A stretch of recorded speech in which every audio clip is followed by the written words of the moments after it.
that kind of nouveau sourdough, nouveau traditional European bread, it's huge. I think it's taking off big time here, and I think that, you know, as again, I think there's a big boom underway. I think there's a lot of amazing little bakeries that are starting up all over Sydney, all over Melbourne, even in these, you know, as people moving to, you know, out into the country.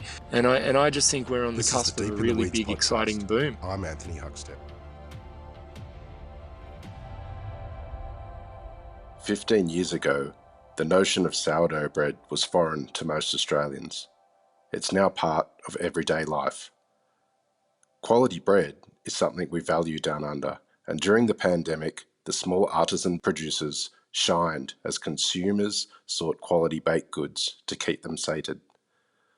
Although many prospered, what impact has the pandemic had, and what trajectory are the small artisan bakers on moving forward?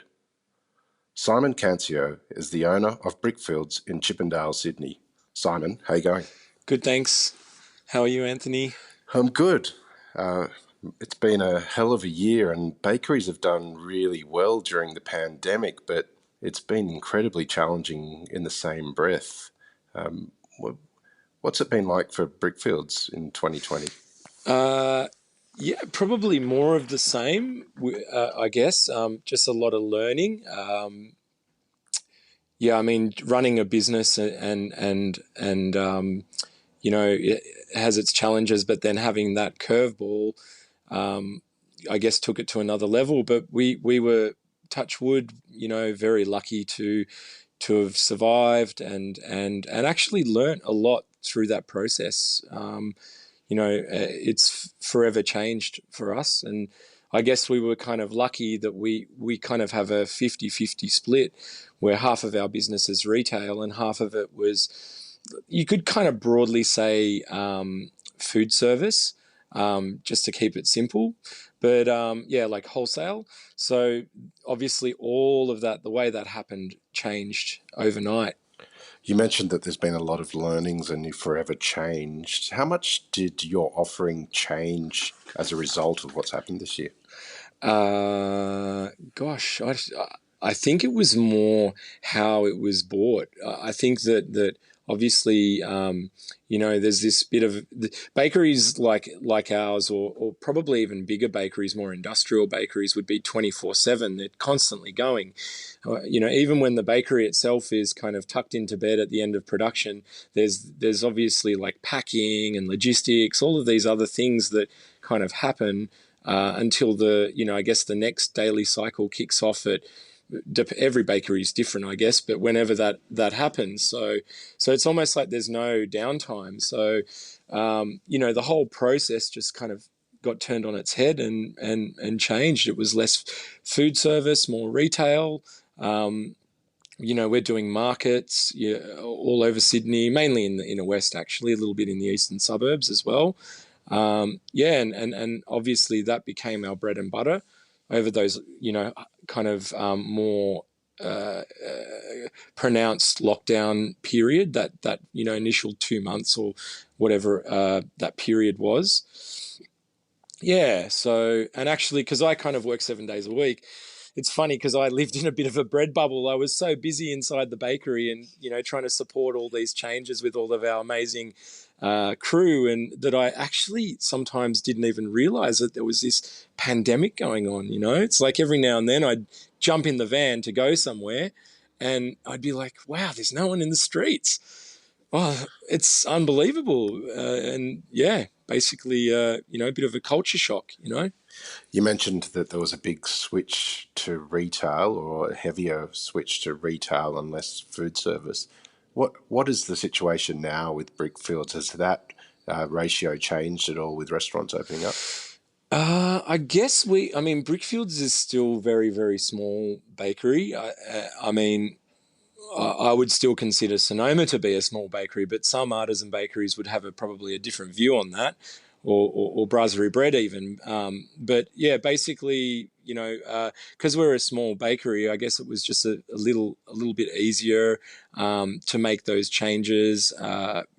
And to kind of find a rhythm that works for production and customers. But basically, we noticed that there was a real downturn, obviously, in the city because none of the office towers that power those cafes and restaurants in the city were trading. So we were lucky that we were kind of we've been supported for the last 10 years by some great little kind of local cafes, in the inner west and parts of the eastern suburbs, and they were actually quite busy because they were the ones that kind of kept, I guess, the food and beverage industry going over that uncertain time.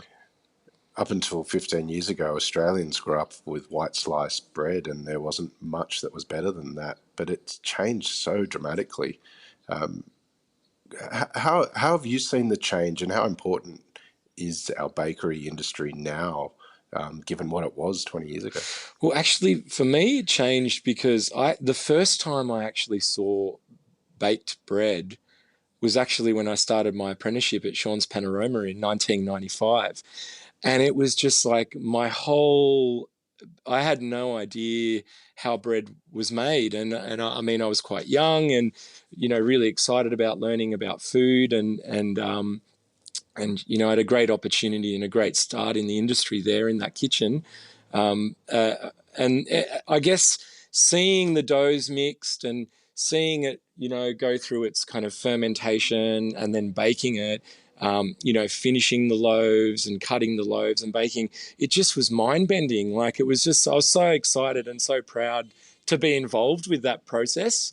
And I guess that hasn't waned since then, but over the years that's changed because, for example, when Paul and Dave opened up Burke Street Bakery, I just happened to be walking down Burke Street and I saw this amazing shop front with all these pastries and breads and just like your eyes were tasting everything and it just knocked you for six, and I guess just seeing that and going in and asking them if I could do some work experience, and ending up getting a job there through that training process, seeing how bread is baked in a deck oven and, like a proper bulk fermentation with, folding and mixing in a small, mixer, like an 80 kilo mixer, not a Hobart mixer, like all of these changes, it just really, that was another, almost like a second innings of, being excited about baking. And I guess ever since that period, which was probably, I'm guessing it's probably about 14 years ago, I've been seduced by not just food and beverage, like obviously not just bread and pastry, but also food and beverage, how that feeds into it. So that's the flame, my friend. And I'm sure everyone, COVID's kind of lit that in a big way, hasn't it? With social media and all these things now, people seeing baking, and it's not just these weird bakers that go to work at 3:00 in the morning anymore, Well, sourdough really became the thing during lockdown, didn't it? Did you feel pressures for your own business, given everyone was making sourdough at home? Yeah, that's a really good question. We actually, because there was so much uncertainty around the first speech that the Prime Minister was making, it was kind of like they were seasoning us for this shutdown. And then on top of that, you could see on the news, like all these different places were going into lockdown and, there was just no one really knew what was going to happen. And as that was happening, the businesses were closing down and we had 3 weeks of massive revenue declines. But then we went into Easter and my gosh, that saved us. Easter is what saves every bakery. It's when we all do a roaring trade and we set up the whole year around Easter. It's really important for every artisan bakery in probably, I guess, in Australia, because it's the hot cross bun is a celebrated, it's a cultural event, in some ways tied in with Easter. I know you mentioned that you are a small artisan baker. I mean, how important is that sort of period of time? How many hot cross buns does it take to save a business for a year? Oh gosh, it really depends. It really depends on so many factors. But I guess we've just kind of 2.5 years ago we moved into a new site in Marrickville, and we've been learning how to use that site. I'd say 3 years in, we're probably going to understand it, but we're able to kind of learn who the producers are, and then we can purchasing on pallets and learning how to do all these things. And I think we're very fortunate that we've been gifted that opportunity. And I think that obviously for a smaller bakery where you're buying in boxes and buying in things every day, it's probably a little bit harder to do that. But because it's just the costs associated with the logistics in and around that. So yeah, I guess we were kind of lucky to have Easter coincide with COVID, and we were 2 years into kind of learning, and that really kind of forced us to kind of go into retail earlier than we anticipated. So I'm not sure if you saw, Anthony, we had a COVID citron in our loading bay because we thought that the whole economy was going to get shut down. And we thought that, we need to get prepared because we're a bakery and we can stay open, and we'll use the citron in our loading bay to distribute bread to the people. So that kind of all tied in together. So, having the supplies and being ready to bake, having the space. You mentioned Sean's Panorama and your apprenticeship there. How did you first get interested in food, and why did you head towards the hospitality sector? Oh, that's a good question. Well, actually, my parents were in food and beverage. They had a pizza joint in the 70s and the 80s on Taylor Square.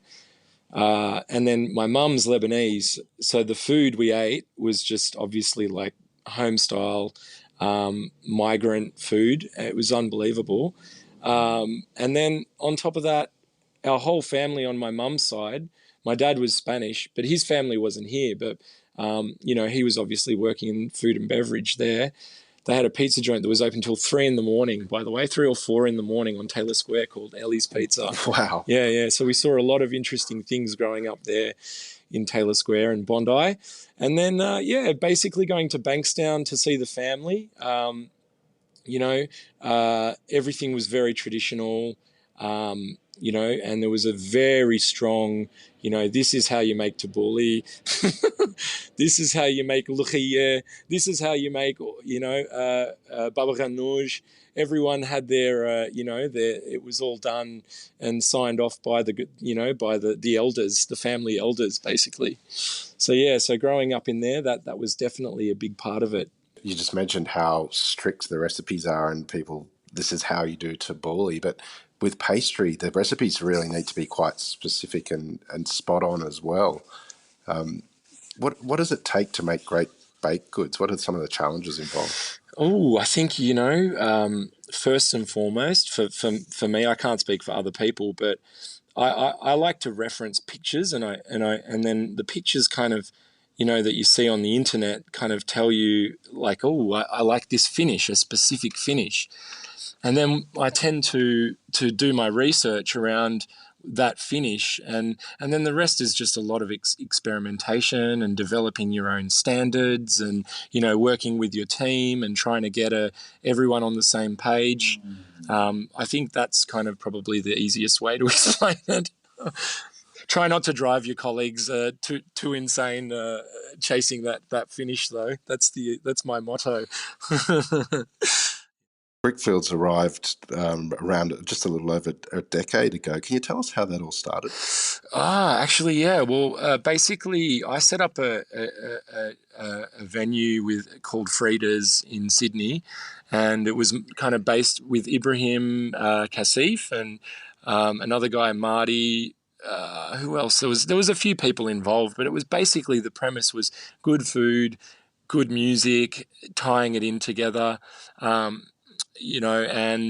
basically that, I guess, my role kind of played out in that business, and I kind of had the opportunity to kind of go into with Paul, who had Mecca Coffee just around the corner where Brickfields is today. So that site was originally where Mecca roasted their coffee, and they had their Wow. yeah. So that's kind of how that happened. Paul was coming in; he supplied us with coffee at Frida's, and we were drinking espresso martinis, and we probably got a little bit too excited and ended up setting a bakery up together around the corner, and that's the rest is history, as they say. Well, it's a really small site, and it also operated as a cafe and a lunchtime sort of spot. Can you tell us what the offering was in the early days and the challenges of working in that small site? Sure. Oh, look, we bit off more than we could chew.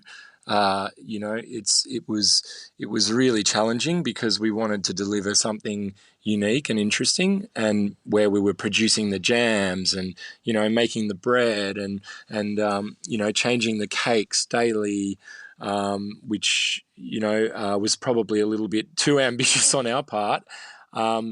Yeah, and we were lucky. We were very successful. We had people in the area were supporting us. People in the industry were supporting us, I guess, food and beverage broadly.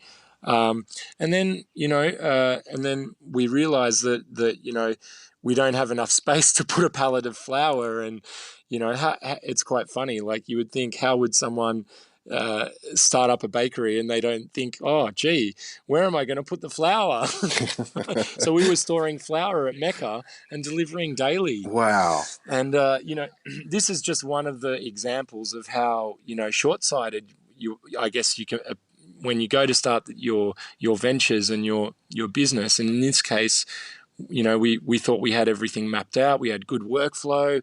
We had stainless steel. We had the prover retarder and a nice deck oven. But we just didn't even think about, the most important ingredient, flour. It's like, yeah, geez. So now, it's been a big, long journey to kind of learn all these different things, and that's, I guess, feeding into what I was saying earlier about learning how to use the building here and trying to learn what equipment we need and, how we're going to deliver the finish we want to deliver, as we kind of open up our shop front here in Marrickville. Which I would say would be, it would actually be, opening the shop front here would be what we intended to do in Chippendale, but more sustainable. You mentioned a few other artisan producers like Burke Street Bakery and Sonoma, and Burke Street Bakery is known for its sausage rolls and Sonoma's sourdough. Is there a signature sort of baked good that really epitomises what you do at Brickfields? I actually, because I'm very influenced by these bakeries, by Brasserie and Sonoma and Burke Street, and I think that, for me, their miche loaf was one of the Sonoma was one of the most stunning loaves. Like, it was just like this beautiful loaf, and I remember trying to make a miche myself, and when I was making it, I wasn't getting the same finish. And I realised that it was a different style of loaf, and that it was, over the years, it's taken me to learn that their miche isn't necessarily a traditional miche, because we've been actually, experimenting with the traditional recipe, but the finish was coming out really, really different. It was a heavier loaf. It was a whole wheat loaf. So I think I've learnt to love not just Sonoma's miche, but also the traditional miche, and I think that the one that we're doing is obviously, it's just a different take. It's another baker's take, and which is a beautiful thing, I think, in a baking industry.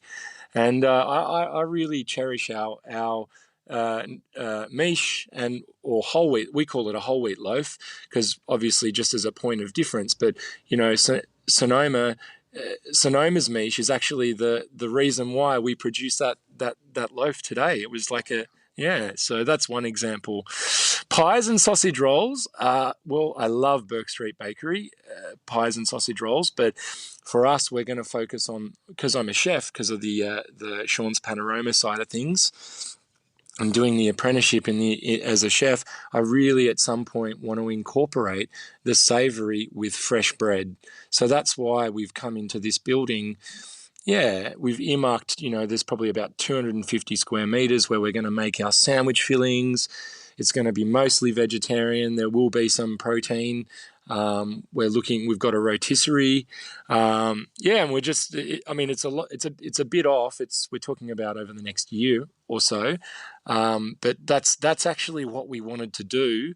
With linking up the pastry section with the pastry counter again. Oh, it's going to be so exciting. I can't wait to do it.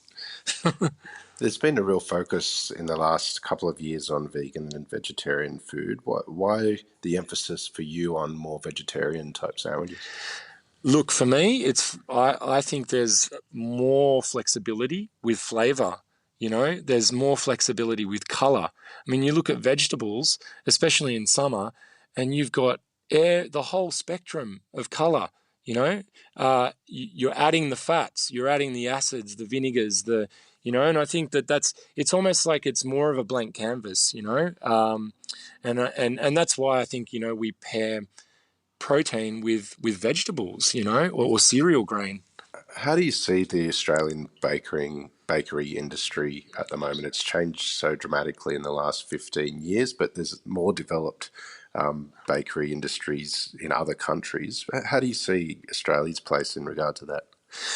Wow, really good question. Yeah, I've thought about that over the years, and I actually think that Australia is up there. It's definitely, it's like coffee. I think, that kind of nouveau sourdough, nouveau traditional European bread, it's huge. I think it's taking off big time here, and I think that, as again, I think there's a big boom underway. I think there's a lot of amazing little bakeries that are starting up all over Sydney, all over Melbourne, even in these, as you see, they're talking about it in the news, people moving to out into the country. There's people starting up bakeries in Orange, in all over the place. And I just think we're on the cusp of a really big, exciting boom. And I don't think it's going to be 100% of the market. It's probably going to be similar to the coffee or the booze industry, where it's probably 10 or 20% of the market. That's consumed. The bread that's consumed will go through those businesses, and I think that that's a really, really exciting thing that's underway. It's intergenerational. It's probably going to take 50 years. I probably won't even be alive to see the fruits of that. But definitely, we've got Brasserie and Sonoma, and there's a few other bakers that were. I think is it Philip Searle I'd never got to eat his bread, but I heard that he was famous in starting up Infinity. And then what was the other one in Balmain? I've forgotten. It was another one in the 80s, especially when I was a kid. They were saying this place was very famous for baguettes and sourdough. It's still open today. Hux, you can't help me out with this one. We'll have to get the research team onto it and find this place. It sounds amazing. Yeah. But anyway, so yeah, basically, I think now there's going to be a lot of small bakeries. I think growers will link up with the bakers. I think there's already a bit of a movement. I think milling will change as well. I think there'll be hopefully some more smaller millers, coming in and partnerships. The agricultural side is linking up with the front of house, so to speak. So yeah, so it's a really exciting time, and it's early days, very, very early days. You mentioned that you've been so busy that you almost didn't notice that a pandemic was on. What's it been like for you this year, dealing with the big changes, but also being so busy when many people were not? I guess just feeling fortunate that we managed to keep everything going. Yeah, it's just, I could never have imagined that. It's just still unbelievable. And it's still playing out. It's going to be playing out for a long time. So, but yeah, we're very lucky. We live in a bubble here at Brickfields, in that sense. I think it's I guess we've had to kind of learn how to be COVID safe and all of these things. That's probably the biggest thing that's affected us. the sanitizing, the laws for serving people, and touch wood, you're not seeing what's going on overseas happening here. We're very fortunate. We often hear stories of bakers having to get up at 2 or 3 in the morning, and but they finish by 3 in the afternoon. What's an average day for you like, with still a small company that's growing, but it's very hands-on? Oh, well, at the moment, we've kind of bitten the bullet and we do a night bake. So basically, we're producing from, say, 5 a.m. and then, the last loaves are coming out by 10 p.m. So I'm actually in the process of building our prover. So what we want to do is we want to carry over bread and go back to what we used to do, which was baking fresh for the markets and the shop, like literally just out of the oven, not too dissimilar to say what Iggy's Bread's doing in Bronte. So it's it's and what we did in the start actually in Chippendale. That's what really got the, I guess got our business going, was having that fresh bake. And there's nothing more enchanting than having someone give you a loaf. And I think the one sentence I kept hearing over and over again was, "Oh, it's still warm. Oh, it's still warm." Yeah. So yeah, no, that's it. What do you think it is about bread, and also like quality bread, that has captured people's imagination, particularly this year? Oh, I mean, for us, we deal with it every day, so it's like a taboo. But I can see, I mean, I still remember when I was enchanted by, as I said, like when we were baking out the bread at Sean's. It just, I mean, the whole process and the excitement and I guess it's the unknown, and having a clear idea. Like I said, I was very seduced by those pictures, or by by seeing all these other amazing bakeries produce this incredible bread, over the years. It's just, and then you using it, eating it and enjoying it. It's just as a staple, is just, it's the cherry on the top, I guess. Miche is a loaf that not everyone has tried, and it is a little bit different, but it's really a hallmark of what you do. So I can't let you go without you telling us, like, what do you put on miche bread? What's your go-to? Good question, actually. Well, we actually just got around to organising. I guess it's more a miche version, like a food service version. So we're doing almost like a batard version of it for wholesale customers to make a sandwich with. And one thing we noticed was we tried all these different slashes but because it's a wetter dough, it wasn't quite holding up and getting a nice profile for a sandwich. So we ended up deciding to cut it as the same way as we cut our white loaves, just like a batard cut, straight down from point to point, right? Wow. From the top point to the bottom point. But you need to have a point of difference between the white sourdough and the miche food service loaf. So what we've done is we've just as we shape it, we roll it on a damp cloth and then roll it in oats and then put it into the banneton, the basket, to do its final proof. And then so we're still able to do the same slash that we do on the white to get a better profile on the loaf. So that's something that's, I guess, kind of happened just, I would say, in the last couple of 2 months. We've just notified our wholesale customers. And then on top of that, we've just gone through this learning process of how to go from, really solid, like having a nice cob, the classic round miche, but how to transfer that into a food service loaf. That journey is still going, everyone in the team, because it's 7 days, 24/7, it's very hard to implement that standard. So when you have these ideas and you go to implement them, they take months to kind of play out, and to, it's like water. It's just got to find its way, and everyone's got to build their confidence with handling and with, across the team, I guess. You've had some real successes this year in a year that's incredibly challenging. Do you have some advice for other operators out there on ways to move forward and find successes in adversity? Ooh. Well, I mean, I don't know if I've got advice, but I can only say that it's not easy being, I guess, the person that the boss, I guess, in some ways, but then making the biggest mistakes in front of your colleagues. I guess, pointing that out and making sure that everyone understands that you're a human being at the end of the day is probably the best way because, yeah, it's true. Actually, the boss has the most to learn. The boss has to listen to the people around, and the boss has to make critical decisions around that. And there's no such thing as the right decision all the time. I mean, if you're hitting 80%, 70%, then I take my hat off to you and let me walk in your footsteps.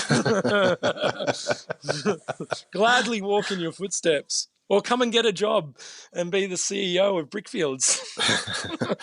Well, Simon, that's actually some brilliant advice. We've loved having you on Deep in the Weeds today. Good luck with the Marrickville project next year. It sounds amazing. Please keep in touch, and we'll talk again soon. Awesome. Thanks for the opportunity, Anthony. This is the Deep in the Weeds podcast. I'm Anthony Huckstep. Stay tuned as we share the stories of Australia's hospo community, suppliers and producers in search of hope during this pandemic. Special thanks to executive producer Rob Locke for making this all happen. Follow us on Instagram at Deep in the Weeds Podcast or email us at podcast@deepintheweeds.com.au. Stay safe and be well.